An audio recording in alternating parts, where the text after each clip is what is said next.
A Casa Virtual Luz Espírita apresenta o programa Gotas da Doutrina Espírita, um momento de reflexão para que possamos aprender e colocar em prática os ensinamentos do Mestre Jesus, sob a coordenação de Cristiane Campos. Bom momento, meus irmãos e irmãs de fé. Hoje, em nosso programa Gotas da Doutrina Espírita, professor Joel vai voltar no tempo, na época de Moisés, e vai nos trazer um pouquinho da história do povo judeu. Vamos ouvir o professor Joel. Tomando como base o livro A Gênese, as predições e os milagres, que nesta obra, no seu início, existe a informação e afirmativa, que quando a matéria orgânica foi constituída nos mares primitivos do nosso planeta, estava pronta a condição imprescindível para o surgimento da vida. E que quando a matéria orgânica está constituída no universo, existe algo que chamamos de princípio vital. Quando este princípio vital se une com a matéria orgânica, está constituído o primeiro ser vivo. E a partir deste, outros seres vivos irão se formar. É necessário que façamos esta observação para termos um entendimento de que nós sabemos que nunca deixou de acontecer a ingerência da divina providência no surgimento e na evolução da vida. Por outro lado, agora passando um pouco mais para o ponto no qual havíamos ficado no tema relacionado com a aliança da ciência e da religião, nós vamos prosseguir dizendo que Deus é único e Moisés é o Espírito que ele enviou em missão para torná-lo conhecido não só dos hebreus, como também dos povos pagãos. O povo hebreu foi o instrumento de que se serviu Deus para se revelar por Moisés e por profetas, e as vicissitudes por que passou esse povo destinavam-se a chamar a atenção geral e a fazer cair o véu que ocultava aos homens a divindade, propiciando um aposto explicativo. Estávamos falando das almas humanizadas. Estávamos falando dos grandes reveladores e profetas que vieram à Terra. Fizemos a interrupção porque é muito claro o entendimento que deve ficar. Para que nós, personalidades almas encarnadas, e para que a vida em exercício vital no planeta Terra acontecesse, era necessário, então, que o planeta Terra houvesse sido constituído. Se analisarmos os seres vivos, iremos perceber nesta evolução sempre a presença do mecanismo divino, a ingerência da divina providência e da inteligência suprema que coordena tudo isto na sua criação.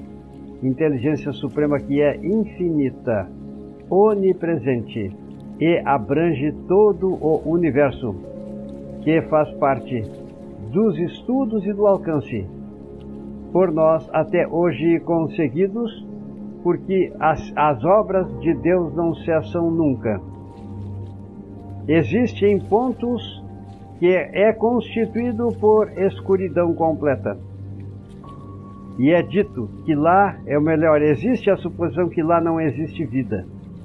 No entanto, tenhamos para nós que os nossos instrumentos, as nossas sondas espaciais e a nossa tecnologia não conseguiram passar destes pontos escuros.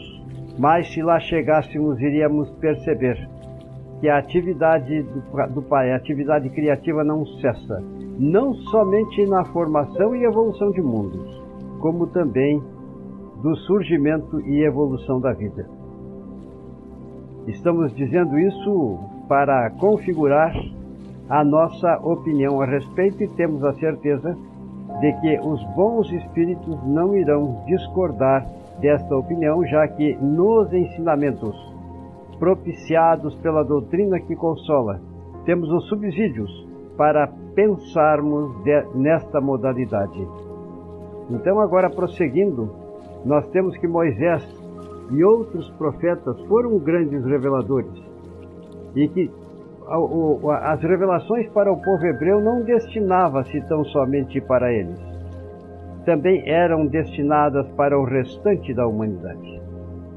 Conhecemos pelos textos bíblicos, até mesmo professado pelas diversas religiões, que os hebreus, libertos do jugo egípcio, eles precisavam também libertar-se de muitos costumes que eram praticados por aquele povo, já que eles eram politeístas e tinham outra forma de interpretação.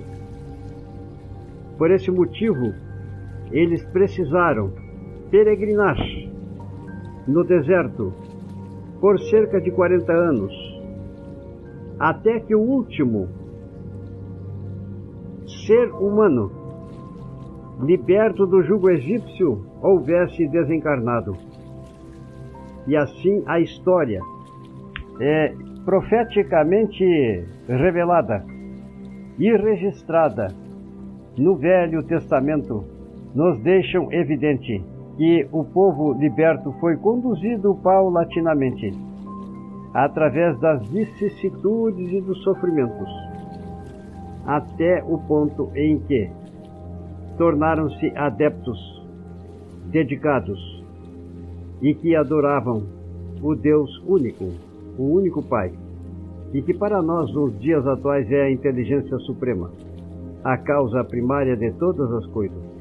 Então esses mandamentos que foram dados no fenômeno de manifestação física por intermédio de Moisés e Arão, posso dizer, Arão era o irmão de Moisés, contém o germe da mais ampla moral cristã. Esse livro trata-se de um sumário, mas muito claro e completo, das leis divinas que foram reveladas e deixadas para os homens, na materialização, eu diria, das tábuas da lei. Deus deixou assim de ser como frontispício, deixavam assim de ser como um frontispício brilhante, qual farol destinado a clarear a estrada que a humanidade tinha que percorrer. Então os 10 mandamentos é isso, é um referencial que ainda hoje, se tomado como base, serve para que o homem possa, nas referências ali contidas, se autotransformar e evoluir em direção a Deus. A moral que Moisés ensinou era apropriada ao estado de adiantamento em que se encontravam os povos naquele tempo, que precisavam ser regenerados, e esses povos eram semi-selvagens, eram almas primitivas, quanto ao aperfeiçoamento espiritual. Não teriam eles compreendido que se pudesse adorar a Deus de outro modo que não por meio do holocausto, nem que se devesse perdoar a um inimigo. Porém, como sabemos, veio o Divino Mestre Jesus e transformou esta opinião. Deixou nos seus ensinamentos que deveremos amar os nossos inimigos, perdoar aos que nos ofendem e orar por aqueles que nos caluniam. Então percebam, é uma maneira diferente. Esta é a que seguimos na nossa doutrina e através da mesma conseguimos aumentar as proporções cada vez mais, na medida que vamos ampliando o nosso conhecimento desse ente supremo, a inteligência suprema, notável do ponto de vista da matéria e mesmo das artes e das ciências. A inteligência deles, e estamos nos referindo aos hebreus, muito atrasada se achava em moralidade, e não se houvera convertido sob o império de uma religião inteiramente espiritual. era-lhes necessário antes uma representação semimaterial, qual a que apresentava então a religião hebraica. Os holocaustos que eram feitos falavam aos sentidos, do mesmo passo que a ideia de Deus lhes fala hoje ao Espírito. Percebam bem, a humanidade precisou percorrer paulatinamente etapas em termos de progresso, até que veio, depois de Moisés, a pessoa de Cristo. E a terceira revelação, consubstanciada pela doutrina que consola. Agora, não tem a opinião só de uma pessoa, mas tem na forma de uma união de grande quantidade de entidades espirituais que obedeceram às suas atividades. O programa Gotas da Doutrina Espírita foi uma produção da Casa Virtual Luz Espírita e sua equipe. Acesse www.cavile.com.br.